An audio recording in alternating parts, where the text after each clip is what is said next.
Hi, friends. Thank you for joining us today on Food for Thought. And this is a really interesting day because it's a day that we have a snowstorm here in this part of the world in Westerly, Rhode Island. So today it was a late start for me, but it's a good start. So if you are watching the show, please do say hello. My name is Sunil. This is Food for Thought, a ministry out of Christ Episcopal Church in Westerly, Rhode Island. And wherever you are, all over the world, please say hello to us. Tell us that you're here. Natalie, good morning to you, or good afternoon to you. Thank you for being with her. I love your call sign, that cardinal. It's a beautiful thing. It just reminds me of Christmas, and also the life and the saints who have gone before, who remind us that, like cardinals, they are present all around us, especially in our memories and thoughts and prayers.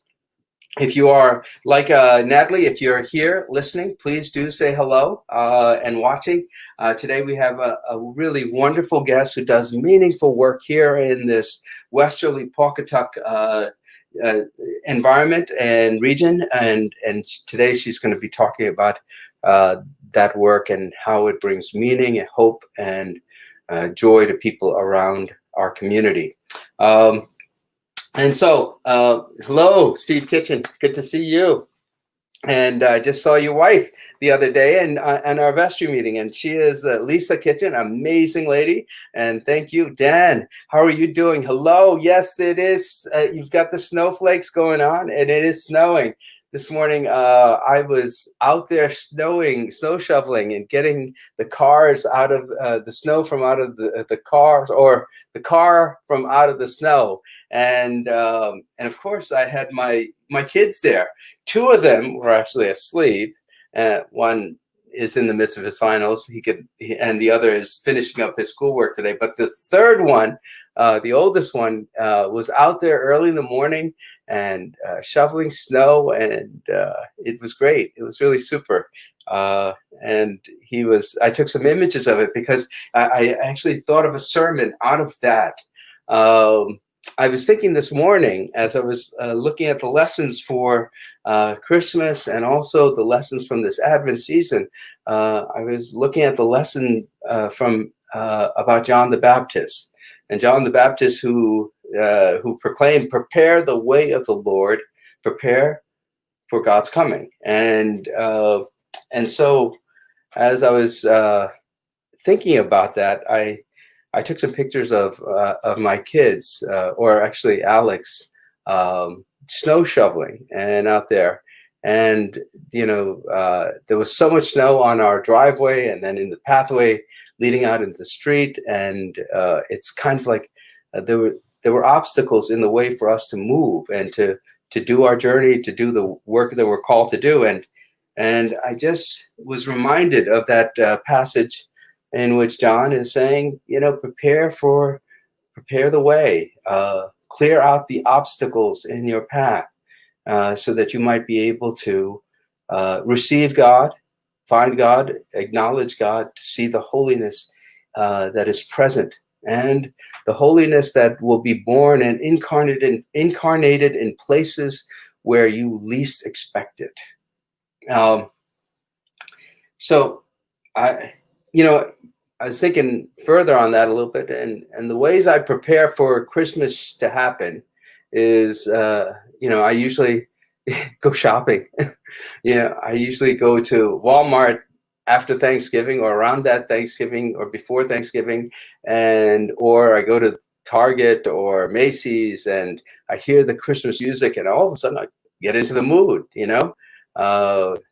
you see the commercials all around us, and all of a sudden, oh my God, it's Christmas is coming, and you get ready for Santa Claus. Um, and so, and also, of course, the other things that we do for our Christmas celebrations, uh, writing those Christmas cards out, uh, maybe having the Christmas parties that we usually do, the gatherings that we have. All of that isn't happening this year. I find myself not going to the rest to the store as often. I'm often right behind my laptop. Uh, there are no Christmas parties this year, except on Zoom, right? Um, and so, in a way, uh, and of course, the Christmas cards are still being written, but there's all of this is a little done from my usual experience of preparing for Christmas, uh, and I think I'm more introspective this time because I'm alone most of the time, uh, behind a laptop or doing some reading or something. But it made me think about how do I prepare for Christmas, and maybe those other ways, although they were fun. Um, Maybe that's not the only way to prepare for Christmas. And maybe, uh, to tell you the truth, they're not as meaningful as other ways to prepare for the incarnation, right? Um, because after all the shopping is done and the busyness of the season and I get all the presents and I open them, there's still, there's joy, but there's an empty feeling because it's always, what's next? This year, I'm finding myself preparing in a different way. Um, I think I'm meditating more, and I think I call that to. I think that and it's an important thing to do. Meditate. I've been sitting with scriptures more. I've been praying, and even in conversations with friends, and not only in the parish but outside. I've had some deep conversations with my family members, and also, to tell you the truth, connecting to people from college and high school and seeing where they are. And I've been talking to my spiritual director a bit more. Um, and one of the things, as I'm thinking about these things, and last week I spoke to her, and she said, "Well, how are you preparing for Christmas, Sunil?" And then, I've been telling her about my spiritual life and what I've been doing, like the morning prayer, and the thinking that I've been wanting to get into evening prayer as well. And I have prayer with my family. But I find myself, I told her I've been having some difficulty doing evening prayer and preparing for God in that way. And although I want to, and then she said, well, if it has to be a chore, then maybe you shouldn't do it. Maybe do something else that allows you to prepare to see God and to thank God and to be with God. So one of the things that I have started actually, and it's interesting, is not only the morning prayer and the Compline and my conversations, but she said to dance. She said do something that you enjoy to prepare. Find a different way to meditate. Dance and offer it to God. Uh, these are and I started to do that, and it's gotten me joyful and filled with hope again in a different way. I guess what I'm trying to say is Christmas is coming. How are you preparing for it? How are you meditating? How are you trying to find meaning in the midst of even this challenge? And how are you connecting with others around you? How are you finding the holy? And as you ask these deep questions, God will answer them for you. And you might find that even in this global challenge, that God is giving you an opportunity to see God work and be born in your life anew. Today, we have a wonderful guest.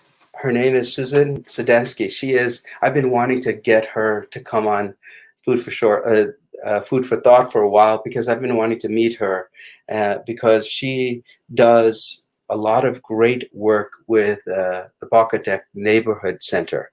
They are a social service agency in our community, just like the Johnny Cake Center.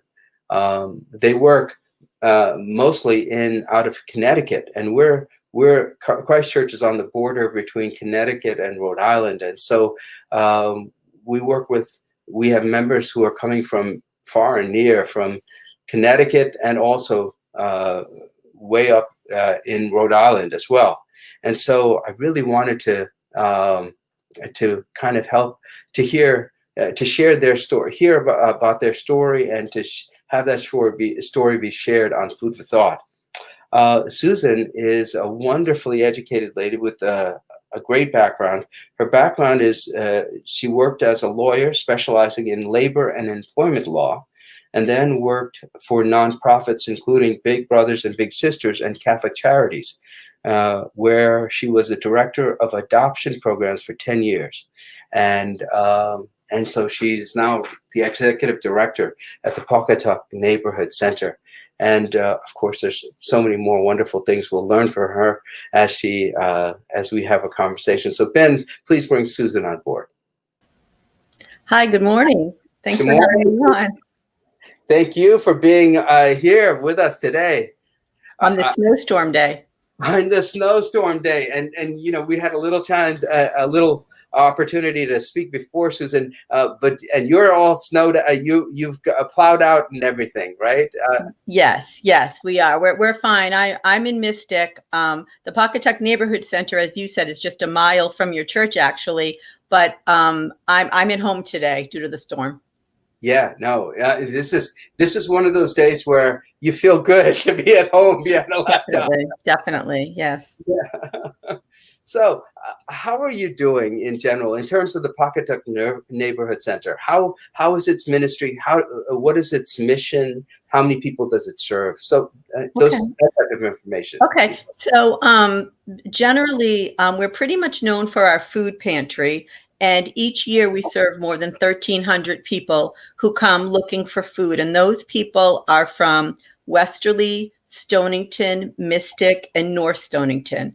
So you and I were talking a little bit before the show, and it's kind of an interesting place where we live because we have the beautiful ocean right near us. We live in a very beautiful area where people come to vacation. And then at the same time, we have what I've always thought of as the hidden poor, where there are people and children especially who don't have enough to eat. And that's a little bit hard for some people to actually even realize because we're on a dead end road. We're not a place where you would come unless you were looking for food or wanting to donate food. So we've been here for a while. In 1986, some residents from Pawcatuck simply wanted to open a building where they could hold community meetings like scout groups and things like that. But they always had a food pantry. So since 1986, we've been giving out food. As those residents aged, they said, you know, we need a senior center. We're seniors now. Let's add a senior center. So we have a senior center as well. And it's been a perfect fit because our seniors are our volunteers who distribute the food and the personal hygiene items. We also give out pet food. And believe it or not, prior to COVID, once a week, at my front desk, my volunteer was 90 years old. So they've been the volunteers have been a huge inspiration to me that you can do anything regardless of your age. But when COVID hit, naturally in March, we had to send all of our volunteers home. Right. So our model changed where we had to hire a few people to keep the food pantry going. We never stopped. We've been giving out food 5 days a week from 10 to 3. And in addition, we also have a senior transportation program where we go and we pick up anyone over age 55 who lives in our service area, including Westerly. And if they need to go to a medical appointment, they need to come get food. They might need to meet with my social worker to talk about heating and rent and things like that. So it's been more of an outreach for us now that COVID has hit. Wow, that's beautiful. And we were, COVID, that March was very, very significant for all of us, right? I mean, you asked us when we started, before when I started this food for thought, and this was in direct response to that March 17th lockdown. We wanted a way to connect with our parishioners, and then surprisingly, we're getting a lot more connection from people all over the country and all over the world. Yes. With it. And so it's interesting how the process is how we adapt to particular situations. That's right. And I always think that God is in the mix wherever we are, right? Mm-hmm. Whatever challenge we're facing. And so for you, it's the challenge of food insecurity, and then how you respond to it, even within the midst of this global challenge. I mean, people are still in need, and so there's the desire is how do you adapt so that you fulfill the need. It's beautiful. So we've been very fortunate that we've been able to meet the needs of basic human food and the pet food. I mean, it was amazing. You probably know Stand Up for Animals, which is a nonprofit agency in Westerly. They actually reached out to us and said, if you have anyone who's homebound who needs pet food, let us go out and bring them the pet food. So that was the biggest challenge for me, was reaching the people who could not get to us. But you were actually talking about the fact that life has changed, but I've seen so much good come from it. And the good that I've seen is I had a lot of seniors who their adult children would be working during the day naturally. And so the Pawcatuck Neighborhood Center would have to be the resource to get them the food or get them things that they needed. But once COVID hit, their adult children were able to come and to help them in that way. So I've seen families getting closer. And it's my belief that, I'm like you. I wake up in the morning and I just pray that God will help me to do the work that He's led me to do. And then at night, like you, I'm kind of exhausted. So it's harder for me to have any type of, I think, deep conversation with God. But it's the morning that I'm aware that this isn't me. I'm doing the work that I've been led to do. And God keeps leading people to do this work with me. And right now, I'm seeing people who are isolated. So my big concern right now is, what do we do for those folks around Christmas, especially where they're not with anyone? I mean, you're fortunate you have your children home with you, and so do I. And that's the greatest blessing that we have. But there's so many people who don't have their family or friends around right now. So how do we reach out to them and just let them know that we're missing you, and we know we're going to be back together soon, but it's tough for us right now. It's beautiful, Susan. Thank you. There are a couple of things you said that I part of it is I'm exactly feeling what you're understanding. In fact, I was out there with my son today, and he was acting silly. It was Right. there was snow shoveling, right? And I'm like, Alex, we've got to finish this snow shoveling. I'm not going to stay out here. It's cold out here, right? Right. But he's throwing the snow at me, and then for a moment, I'm like getting really upset at it, right? Really, and then I think, oh my God, this is joy. That's right. This moment with him, reminded me of when he was like 3 years old and he just wanted to be with me, and we were having just fun. Right, right.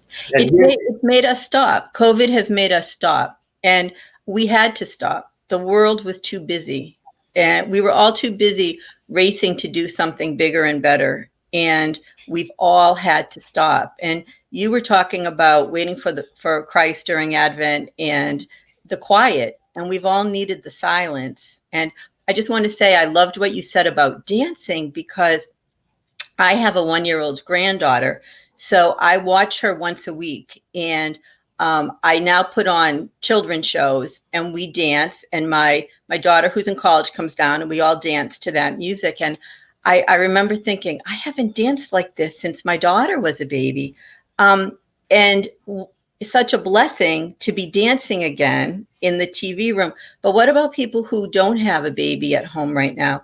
yeah, It's our faith that makes us believe that the Christ child is always there. So even if you don't have a little baby in front of you right now, that's our faith, that the Christ child is there. And so dance with him. And I love what you said, because I was just thinking that this week of how nice it is to dance, and how funny that you got that spiritual direction to do that. yeah, and so it was kind of like this idea about, prayer. When prayer in the morning always helps me to redirect myself and find energy to do the work that I have to do. Yes. But then, like you, in the afternoon, I get so tired, and the thing is, more words doesn't necessarily help me. Like reading my prayer book doesn't help me at that time, and it becomes a chore. Right. And so the spiritual director was telling me, look, what do you enjoy doing? What gives you energy? Then offer that up to God. Right. As a prayer. So breathing in and finding the joy, just moving your body, and dancing. Just say, God, this is for you. I want to be closer to you. I want to prepare my life for you. And then what I found as I was doing that, I got a second wind. Wow. Right. Right. And so then, like the work that I still have to do in the evening, all of a sudden I found the energy. The energy was given to me to do that work. Right. Right. And so, but I also think I love, Susan, thank you. You're a spiritual person. I know God is touching you in many ways, because you're just even when we're so concentrated on our problems, right? And then we find the joy, we sometimes forget that other people aren't connected with that same type of joy. You're helping us to realize that there are people who are lonely.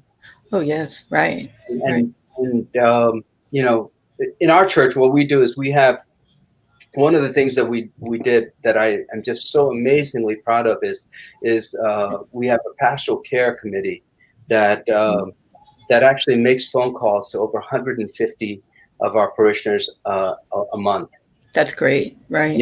And part of it is that, and what they do is that pastoral care committee, a lot of them can't go outside of their homes. So what they do is they take the phone and they call another parishioner.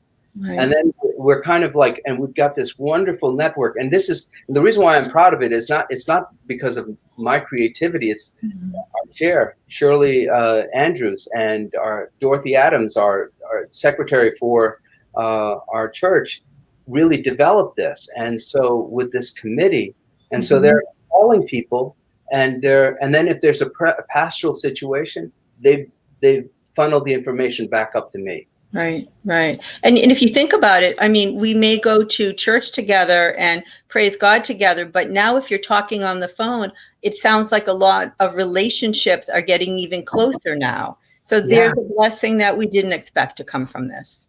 Yeah, I think that's a beautiful thing. And so that's working for us, but maybe that's something that could work for, and maybe we could collaborate on it. If you have, yes, because we really have. So our seniors, like I said, so when the seniors who decided they needed a senior center, Some of them will come and do typical things like lunches and bingo and yoga, typical senior center classes.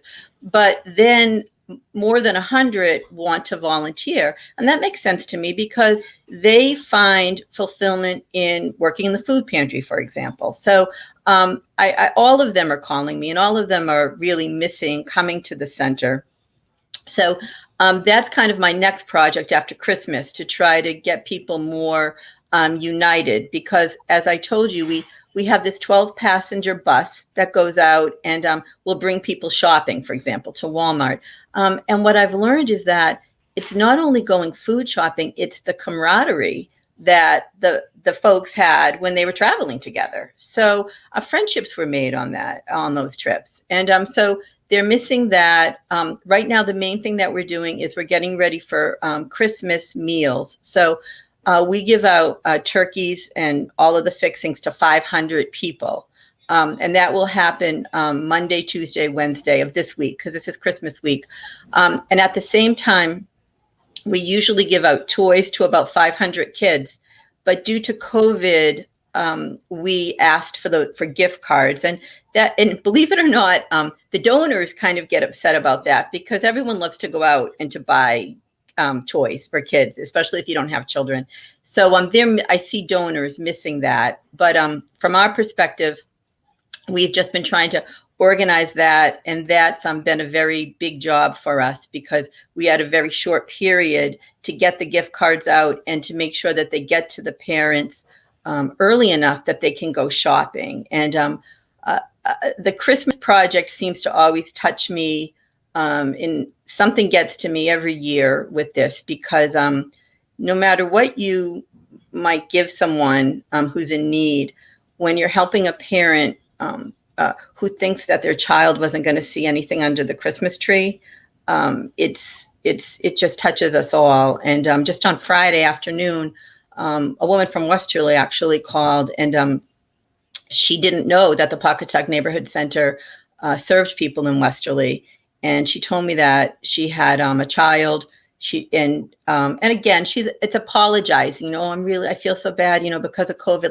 Like she has to apologize. This is not her fault. It's no one's fault that they don't have a job right now. And she said, but my daughter doesn't have anything under the tree. And by the way, her birthday is this month. And I said, okay, well, there's a storm coming, but we'll be open on Friday, and we'll have a present for her birthday and for Christmas.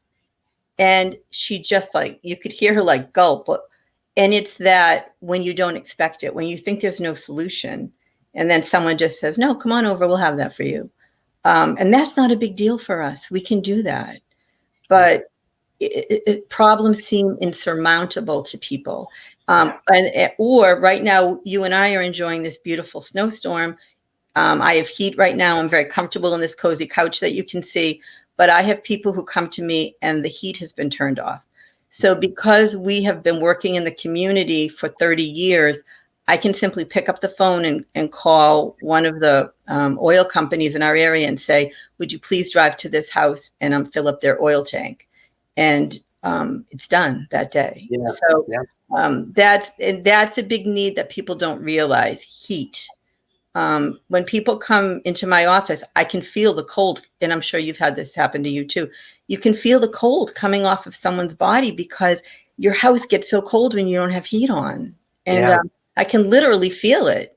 And so that's that. I think, to me, food is a big thing. Of course, we all need food, but the heating problem, people don't realize that they can come to the Pawcatuck Neighborhood Center or other social service agencies, and we can help with heat.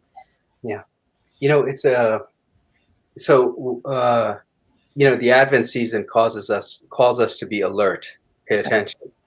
And so this is exactly what I think this sometimes when we're so filled with our problems, our needs, we forget to see that there's a world out here, and it's broken, and God comes into that broken world, and we have to pay attention for the brokenness and to see how we can help.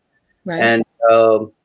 And Susan, I just I'm so glad that you came on here today, because it's good to meet you. If it's You too. Thank you. if it's only online right now, but hopefully later on we could get in touch with each other. And I know I will make that effort.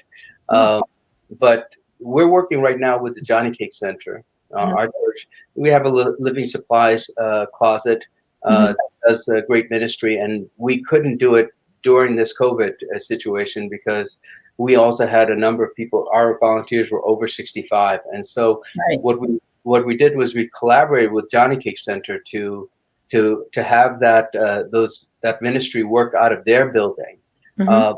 I would look forward to working closely with the Pawcatuck Neighborhood Center to see if there are things that we could do together to help meet the needs of this community. That would be wonderful. Great.